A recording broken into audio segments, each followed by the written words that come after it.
লাচিত বরফুকনের চিত্র আমাদের রোহিত দত্ত স্যার এটা চিত্রিত করেছেন এবং যেভাবে তিনি ছাত্রছাত্রীকে অনুপ্রেরণা যোগান এবং আপনারা দেখতে পেরেছেন যেভাবে তিনি নিজে চিত্রাঙ্কন মানে চিত্র উঠিয়েছেন এবং বাচ্চাদের আমাদের ছাত্রছাত্রীকে দেখিয়েছেন। তো আমরা আবার একটু আপনার চিত্রটাকে দেখুন। আমি আপনার রোহিত দত্ত স্যারকে ধন্যবাদ যারা সেরকম চিত্র মানে আর্ট করার জন্য ধন্যবাদ। পায়ের জায়গাটা এই রকম হইল, ঠিক আছে। তরোয়ালের মধ্যে যখন দুইটা কাট হইব যাতে প্রপার বোঝা যাইতো যে এটা তরোয়াল।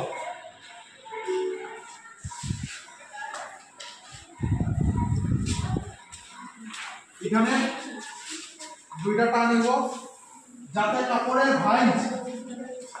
ভাঁজ আমরা কিরকম বুঝাইব, কাপড়ের ভাঁজ আমরা কিরকম বুঝাইব। এখানে দুইটা টান দিব, টান দিয়ে আমরা বুঝাইব যে এটা কাপড়ের ভাঁজ, ঠিক আছে।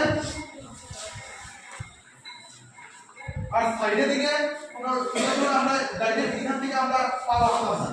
আমরা যখন কাপড় পরি, কাপড় পরা দেখো আমার শার্ট পরা কতটুকু ভিতরে প্যান্ট, ঠিক আছে, মানে আমরা কাপড় একটু জায়গা বডির দিকে বেরিয়ে যাবে। সব আমরা সেই এই জায়গাটা করবো, এখান থেকে কতটুকু একটু সারিয়া এখানে আমরা পাওয়া, যাতে যে কোনো জিনিস শার্ট বা তোমরা জামা পড়ো টাইট ফিট তো করো না, ঠিক আছে, একটু সারিয়া পড়ো। তো সেই কটার দিকে এইরকম এখান থেকে একটু সারিয়া, ঠিক আছে।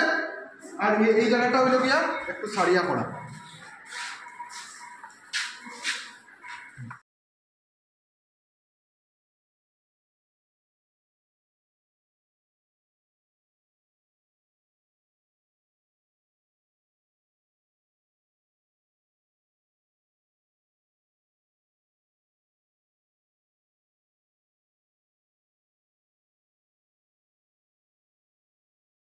तो पहले येलो कलर करो, ये जगह, ये सब जगह येलो कलर करो, ठीक है।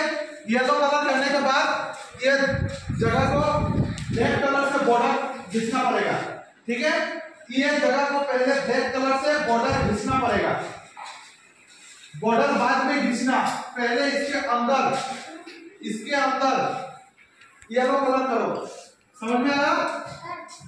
इसके अंदर नहीं आना चाहिए, बार बार बता रहा हूं, इसके अंदर नहीं आना चाहिए, इसका बाहर और इसका अंदर यहाँ पे रहेगा, और सिर्फ इसका बाहर और ये बॉर्डर का अंदर रहना चाहिए येलो कलर।